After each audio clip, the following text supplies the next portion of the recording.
Hello दोस्तों, मैं Sujit Kumar Jha. Welcome to part two में जो है आपको पूरा का पूरा कंटेंट पार्ट 1 तक हमने कंप्लीट कर चुका था। अब पार्ट 2 से लेकर चलते हैं। तो अब हम लोग जो है नेक्स्ट क्वेश्चन देखते हैं कि 18 से जो है 20 मार्च 2024 तक भारत जो मंडपम प्रगति मैदान नई दिल्ली में आयोजित स्टार्टअप महाकुंभ का मुख्य उद्देश्य क्या था।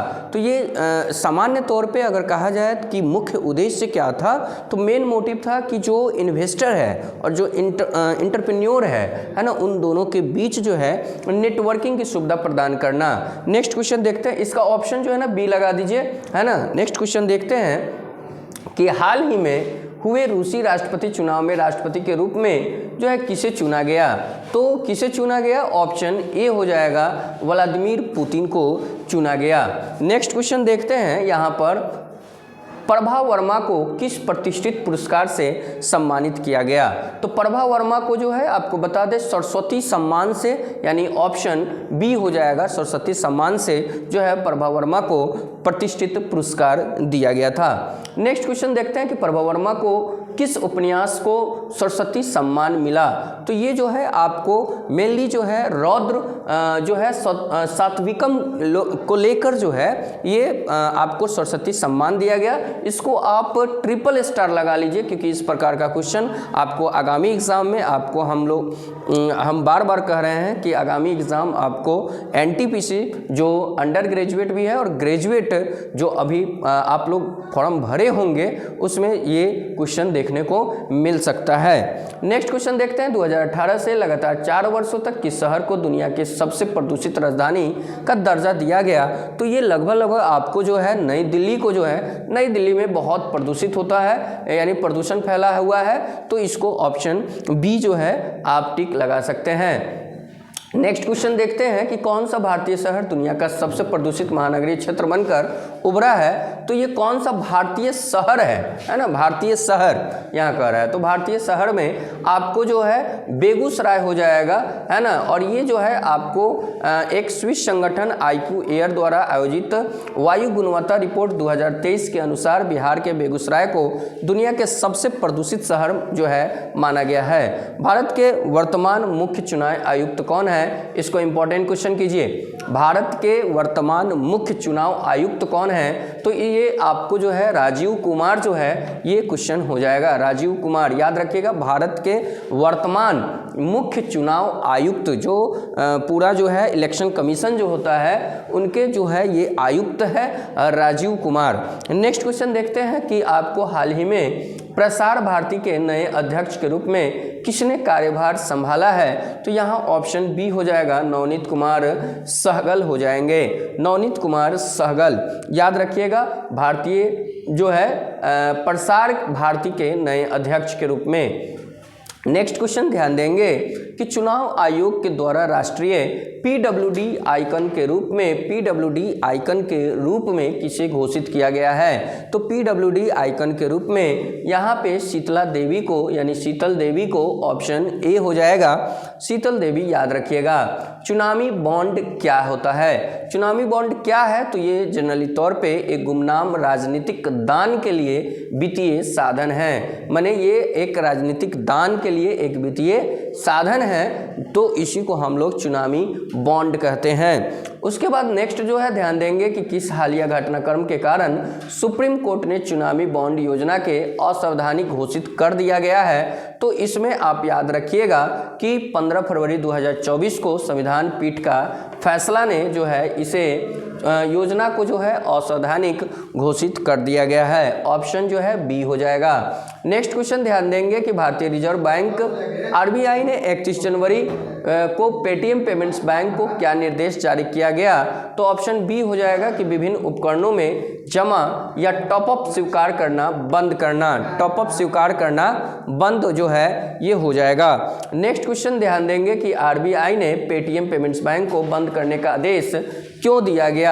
इसलिए दिया गया क्योंकि गैर अनुपालन मुद्दों और पर्यवेक्षी चिंताओं के कारण, यानी ऑप्शन जो है बी हो जाएगा, गैर अनुपालन मुद्दा भी केवल आप याद रख सकते हैं।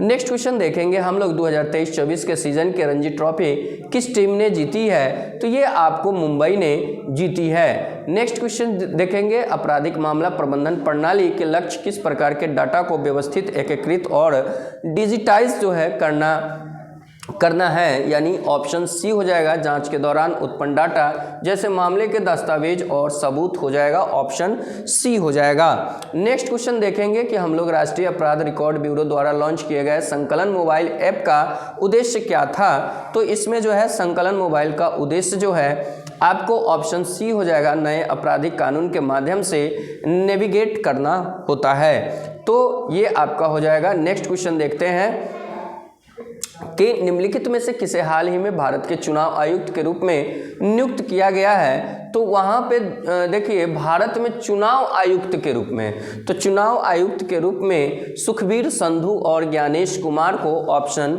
बी हो जाएगा। नेक्स्ट क्वेश्चन कहता है कि एक राष्ट्र एक चुनाव की अवधारणा क्या है, तो एक राष्ट्र एक चुनाव की अवधारणा जो है आपको यहाँ पे लोकसभा और राज्य विधानसभाओं के लिए एक साथ चुनाव का प्रस्ताव करना होता है। लोकसभा और राज्य विधानसभा के लिए एक साथ चुनाव का प्रस्ताव करना एक राष्ट्र एक चुनाव का ये अवधारणा कहता है। नेक्स्ट क्वेश्चन कहता है कि हाल ही में कौन सा राज्य समान नागरिक संहिता लागू करने वाला भारत का पहला राज्य है, तो देखिए समान नागरिक संहिता जो है आपको बता दें उत्तराखंड जो है पहला राज्य बन चुका है समान संहिता लाने के लिए, समान नागरिक संहिता। और नेक्स्ट हम लोग देखते हैं कि हर साल विश्व किडनी दिवस कब मनाया जाता है, तो मार्च के दूसरा गुरुवार को, यानी मार्च में ये मनाया जाता है। और आपको बता दें ये मार्च का ही आपका करेंट अफेयर चल रहा है। नेक्स्ट जो है देखते हैं कि निम्नलिखित में किसे भूटान के प्रधानमंत्री है, तो भूटान के प्रधानमंत्री दाशो सेरिंग तोबंगे, इसको याद रखिएगा जो है ये दाशो सेरिंग तोबगे जो है आपको बता दें कि ये भूटान के प्रधानमंत्री है। नेक्स्ट क्वेश्चन जो है कहता है कि भारतीय सेना के लिए खरीदे गए 25 उन्नत हल्के हेलीकॉप्टर का उद्देश्य क्या है, तो ये हल्के हेलीकॉप्टर का उद्देश्य है सैन्य परिवहन होता है, यानी ऑप्शन बी हो जाएगा। नेक्स्ट क्वेश्चन देखेंगे कि आपको कहता है कि मार्च 2024 में हरियाणा के मुख्यमंत्री कौन बने, तो हरियाणा के मुख्यमंत्री जो है आपको बने नायाब सिंह सैनी ने बने, ऑप्शन बी हो जाएगा।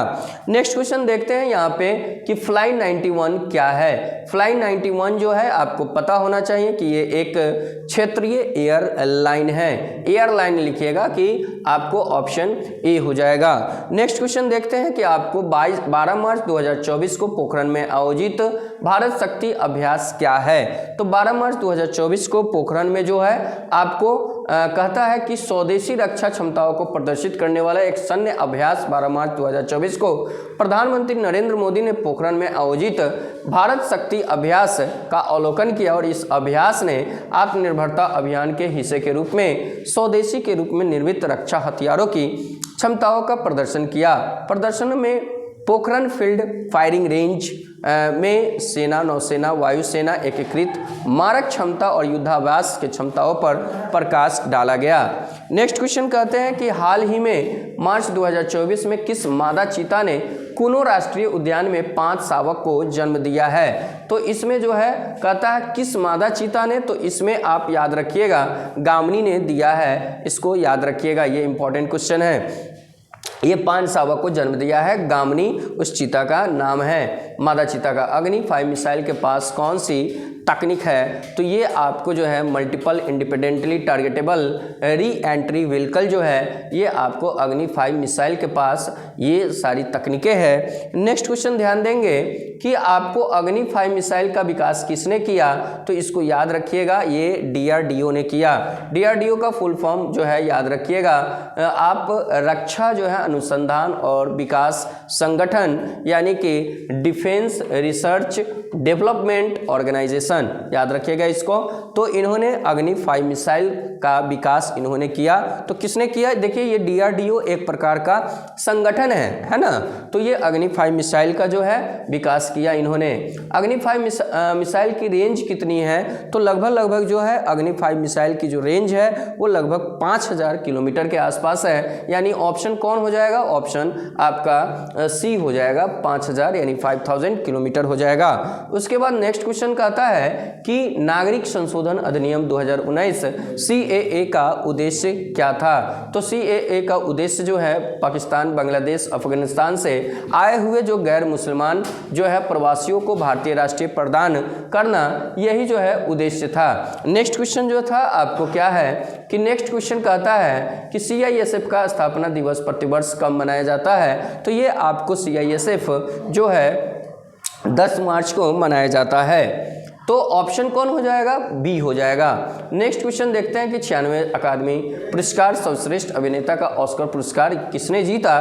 तो ये आपका ऑप्शन ए हो जाएगा, सिलियन मर्फी ने जीता है 96 अकादमी पुरस्कार। इसको याद रखिएगा, ये इंपॉर्टेंट है। उसके बाद आपको याद रखिएगा किस फिल्म सर्वश्रेष्ठ ऑस्कर पिक्चर का पुरस्कार मिला है? तो इसमें आप याद रखिएगा कि ओपेनहाइमर यानी ऑप्शन ए हो जाएगा, सर्वश्रेष्ठ ऑस्कर पिक्चर, है ना, याद रखिएगा सर्वश्रेष्ठ ऑस्कर पिक्चर यानी कि ओपेनहाइमर को मिला है। ऑप्शन ए याद रखिएगा। 2024 में फ्रेंच ओपन पुरस्कार युगल बैडमिंटन का खिताब किसने जीता है? तो ऑप्शन ए याद रखिएगा, सात्विक साईराज रंकी रेड्डी और चिराग शेट्टी को जो है ये आपको बैडमिंटन का खिताब जीता है। भारत को खसरा और रूबेला चैंपियन पुरस्कार क्यों मिला है? तो भारत को खसरा और रूबेला चैंपियन पुरस्कार इसलिए मिला है क्योंकि खसरा और रूबेला के मामलों को कम करने में उल्लेखनीय प्रगति के लिए इनको मिला है। नेक्स्ट क्वेश्चन ध्यान देंगे कि फ्रेंच ओपन बैडमिंटन पुरुष एकल वर्ग में सेमीफाइनल में कौन पहुंचा है? तो सेमीफाइनल में आपको लक्ष्य सेन, ऑप्शन ए याद रखिएगा। नेक्स्ट क्वेश्चन ध्यान दीजिएगा कि आप जो है ना INS जटायु क्या है? तो INS जटायु जो है आपको क्या है, ये आपको मिनिकॉय द्वीप लक्षद्वीप में एक नौ सैनिक अड्डा स्थापित किया गया है। अंतर्राष्ट्रीय जो है महिला दिवस की तारीख क्या है? अंतर्राष्ट्रीय महिला दिवस की तारीख जो है 8 मार्च को, यानी कि ऑप्शन ए हो जाएगा, अंतर्राष्ट्रीय महिला दिवस तारीख याद रखिएगा, अंतर्राष्ट्रीय महिला दिवस तारीख 8 मार्च। उसके बाद कहता है साहित्य अकादमी द्वारा मार्च 2024 में नई दिल्ली में आयोजित विश्व के सबसे बड़े साहित्यिक उत्सव का क्या नाम है? तो ऑप्शन सी हो जाएगा, साहित्योत्सव। नेक्स्ट क्वेश्चन ध्यान दीजिएगा कि कौन सी राष्ट्रीय रचनाकार पुरस्कार श्रेणी पर्यावरणीय स्थिरता में महत्वपूर्ण योगदान देने वाले रचनाकारों से सम्मानित करती है? तो ऑप्शन सी हो जाएगा, ग्रीन चैंपियन पुरस्कार याद रखिएगा। नेक्स्ट क्वेश्चन ध्यान दीजिएगा कि राष्ट्रीय युवा संसद महोत्सव 2024 में प्रथम पुरस्कार किसने जीता है? तो राष्ट्रीय युवा संसद महोत्सव में ये आप याद रखिएगा 2024 में प्रथम पुरस्कार किसने जीता है? तो यतिन भास्कर दुगल, राष्ट्रीय युवा संसद में याद रखिएगा, यतिन भास्कर दुगल याद रखिएगा, इसको ये इंपॉर्टेंट है। संगीत नाटक अकादमी पुरस्कार किस क्षेत्र में दिया जाता है? तो ये खास तौर पे जो है संगीत, नृत्य, नाटक और लोक कला सहित कई क्षेत्रों में दिया जाता है साहित्य नाटक अकादमी पुरस्कार। नेक्स्ट क्वेश्चन याद रखिएगा कि निकी हेली के बाहर निकलने के बाद 2024 के राष्ट्रपति पद के नामांकन के लिए प्रमुख रिपब्लिकन उम्मीदवार के रूप में कौन बना हुआ है? तो ये आपको निकी हेली के बाहर निकलने के बाद जो है ये आपको जो है बता दें, डोनाल्ड ट्रंप जो है आपको ऑप्शन सी हो जाएगा। नेक्स्ट क्वेश्चन ध्यान दीजिएगा, पानी के नीचे मेट्रो प्रणाली में कौन सा स्टेशन सबसे गहरा है? पानी के नीचे जो है आपको हावड़ा जो है, हावड़ा मेट्रो स्टेशन जो है ये पानी के नीचे जो है। पानी के अंदर मेट्रो सुरंग जो है किस नदी के नीचे से गुजरती है? तो आपको पता ही होगा, हुगली नदी के, है ना। हाल ही में पाकिस्तान के प्रधानमंत्री के रूप में किसने शपथ ली थी? तो ये आपको शहबाज शरीफ हो जाएंगे, जो पाकिस्तान के जो है हाल ही में प्रधानमंत्री जो है शपथ लिए थे। शहबाज शरीफ किस राजनीतिक दल से संबंधित है? तो शहबाज शरीफ जो है आपको बता दें ये पाकिस्तान मुस्लिम लीग नवाज से जो है संबंधित है, ऑप्शन सी हो जाएगा। नेक्स्ट क्वेश्चन ध्यान देंगे कि नई इंटर ऑपरेबल भुगतान प्रणाली को लागू करने के लिए कौन सा संगठन जिम्मेदार होगा? तो ऑप्शन बी हो जाएगा, national payment corporation of India हो जाएगा। नेक्स्ट क्वेश्चन ध्यान देंगे कि गर्भपात के अधिकार को अपने संविधान में शामिल करने वाला विश्व का पहला जो देश कौन सा है? तो पहला जो है देश जो है गर्भपात के अधिकार को, यानी कि जो गर्भ में जो शिशु पलता है माने उसका गर्भपात कर देना, तो ये सबसे पहले फ्रांस किया था, यानी फ्रांस जो है शामिल करने वाला विश्व का पहला देश है, यानी ऑप्शन बी हो जाएगा। नेक्स्ट क्वेश्चन ध्यान दीजिएगा कि किसान उपज निधि पहला प्राथमिक उद्देश्य क्या है? तो ये वाला है आपको भंडारण रसद का आसान बनाने, यानी भंडारण को जो है, किसानों के भंडारण को जो है आसान बनाने के लिए इसका मेन जो है मुख्य लक्ष्य है। विश्व वन्य जीव दिवस 2024 का मुख्य विषय क्या है? विश्व वन्य जीव दिवस का जो मुख्य जो उद्देश्य है वो ऑप्शन सी है कि लोगों को जो है ग्रह को जोड़ना, यानी वन्य जीव संरक्षण में डिजिटल नवाचार की खोज, ऑप्शन सी हो जाएगा। नेक्स्ट क्वेश्चन ध्यान देंगे कि डिफ कनेक्ट 2024 का प्राथमिक उद्देश्य क्या है? ऑप्शन सी स्वदेशी रक्षा नवाचार को प्रोत्साहित करना, ऑप्शन सी हो जाएगा। नेक्स्ट क्वेश्चन ध्यान देंगे हम लोग कि 2 फरवरी से 31 मार्च 2024 तक राष्ट्रपति भवन नई दिल्ली में मनाया जाने वाला उद्यान उत्सव 2024 क्या है? तो ये ऑप्शन बी हो जाएगा, एक शानदार फूल उत्सव। नेक्स्ट क्वेश्चन देखते हैं कि आपको NUCFDC का मतलब क्या है? ऑप्शन ए हो जाएगा, शहरी सहकारी वित्त और विकास नियम है। उसके बाद जो है अगर जो भी क्वेश्चन आपका बचा हुआ है यहाँ से आपको कल जो है पढ़ाया जाएगा। NUCFDC का प्राथमिक उद्देश्य क्या है? देखिए अगर ये पार्ट 2 जो है मार्च का कराया जा रहा है ना, कल पार्ट 3 लाएंगे और पार्ट 3 में आपका पूरा मार्च जो है ख़त्म हो जाएगा। देखिए आप लोग को हमने बोला भी था कि जनवरी के लास्ट तक जो है 1 साल का पूरा जो है आपको पूरा इम्पॉर्टेंट क्वेश्चन सब, ये तो आपको मंथली वाइज हो रहा है, जनवरी के लास्ट तक आपका पूरा 2024 तक का करा दिया जाएगा। फिलहाल जो है आप क्या करेंगे कि जितने भी जो है आपको करंट अफेयर कराया गया है उसको आप क्या करेंगे कि रिवीजन करें। अगर आप मेरे चैनल को सब्सक्राइब नहीं किए हैं तो आप सब्सक्राइब करें, शेयर करें, लाइक करें, बेल आइकन को भी दबाएं ताकि नोटिफिकेशन सबसे पहले आपके पास पहुंच पाए और इसका लाभ उठा सके। और अगर फेसबुक पर देख रहे हैं तो फेसबुक को भी आप लाइक करें, शेयर करें। अगर यूट्यूब पे देख रहे हैं तो यूट्यूब को भी लाइक करें और सब्सक्राइब करें। चलिए, थैंक यू सो मच।